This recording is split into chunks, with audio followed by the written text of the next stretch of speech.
There was a man named Daniel, not poor enough to be pitied, not rich enough to be admired, just ordinary, the kind of man the world passes by without a second glance.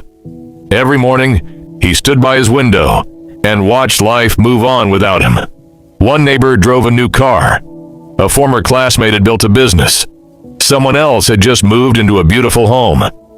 Then, he opened his phone. Engagement photos, promotions, new houses, breakthrough testimonies. And slowly, almost without realizing it, a question began living in his heart.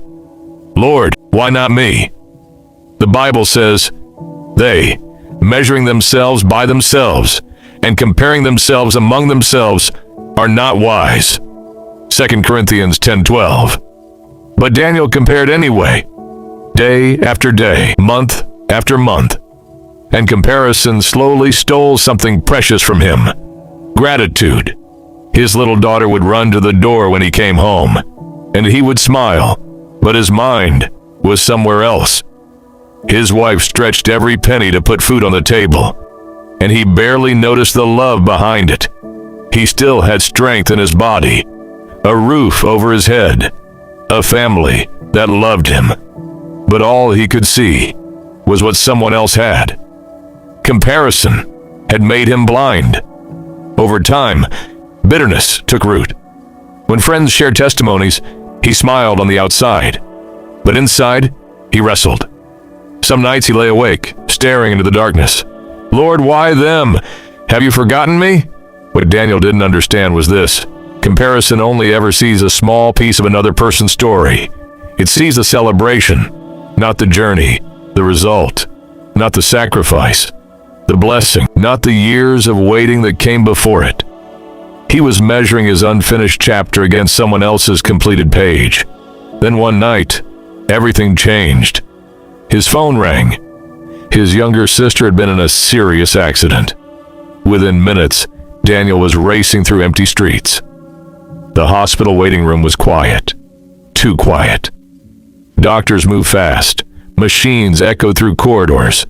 And suddenly, the car, the promotion, the social media posts, none of it mattered. Because when someone you love is fighting for life, you discover very quickly what is truly valuable. For 3 days, he sat beside her bed, watching, waiting, praying, and in that silence, God began to deal with his heart, not through a vision, not through a voice, but through his word. Godliness with contentment is great gain. 1 Timothy 6:6. Daniel read it again and again, and then he broke down.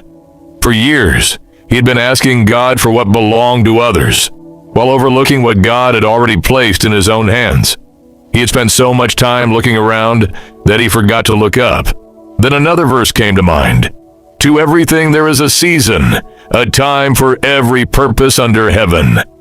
Ecclesiastes 3:1. Not everyone is in the same one. Some are planting, some are watering, some are waiting, some are harvesting. Daniel had been frustrated because he was comparing his season of preparation with somebody else's season of reward. Days later, his sister recovered, slowly and gracefully. When Daniel stepped outside that hospital, he noticed things he hadn't seen in years. The warmth of the sun, the movement of the wind, the simple gift of another day. For the first time in a long time, he felt peace. Not because all his problems had disappeared. They hadn't. Not because every prayer had been answered. They hadn't. But because he finally understood that God had never left him. God is our refuge and strength, a very present help in trouble. Psalm 46:1. A present help, not distant, not future, present. And maybe that's where some of us are today. Watching others move ahead while we seem to stand still, wondering when our season will come, fighting battles nobody knows about. But hear this, God has not forgotten you. Your story is not behind schedule. Your life is not off course. And your waiting season is not evidence of God's absence. all things work together for good to those who love God. Romans 8:28. All things, even the delay, even the unanswered questions, even the seasons that make no sense, God is still working. And one day, when you look back, what felt like delay was preparation. What felt like silence was guidance. What felt like being overlooked was God's protection. Because through every season, He never left your side. The God who is present in your past is present in your pain. And the God who holds your future has never stopped watching over you. Your story is not over. Your season will come. And when it does, you will discover that God was faithful through every chapter of the journey. Thank you for being part of the Word Wonders family. If God used this story to speak to you today, share it. Someone in your life may need it more than you know, and we'll see you in the next story.